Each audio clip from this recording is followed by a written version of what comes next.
Hello, this is Troy Deutmeyer. I'm a field agronomist here in Northeast Iowa for Pioneer, and today is May 17th and just out and about doing some stand evaluations and just seeing how the early planted corn is coming up, and came across a situation here where we're actually running into some anhydrous burn.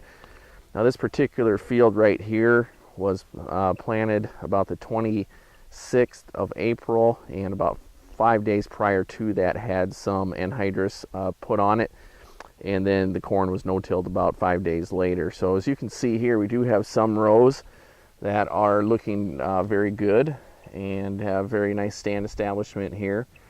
And then if you could come over another row and we got into some of that anhydrous band, you can see that we essentially have almost no emerged plants. And when I started doing some digging here, you can kind of quickly see that this is anhydrous burn, and some of the things to look for with anhydrous burn, you can see that we have a couple different sized plants right here, a little bit bigger one and a little smaller one, but what both of them have, and hopefully this shows up well, as you can see here where the radicle is supposed to be coming out and rooting down for the plant, you can actually see that these roots right here are actually brown and essentially what we call is burnt off.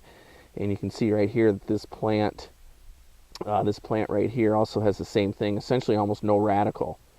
And the expansion zone of the anhydrous made it into the seed zone, and that's why these plants here don't have a radicle. They're slow to come, and this guy here is actually showing that it's actually showing some wilting.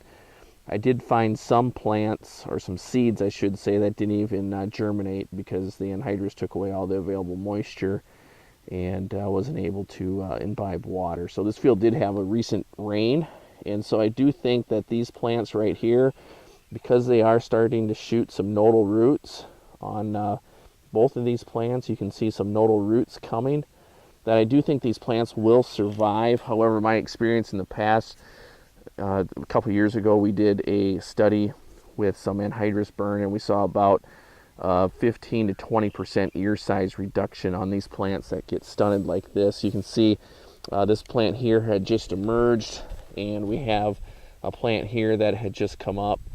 And as we go over a couple rows, you can see that we're almost here at V2 corn. So a little bit of variability. I have been seeing a fair amount of this in certain situations this year, so just wanted to give you guys a heads up and let you know that if you guys do start to see some uneven emergence and you're kind of pushing your anhydrous time, go ahead and look to see at what this radicle looks like coming off from the bottom of the seed. And if you see that, that's a classic sign of anhydrous burn. So if you do have any questions on anything going out in your fields, be sure to give your local Pioneer sales representative a call. Thank you.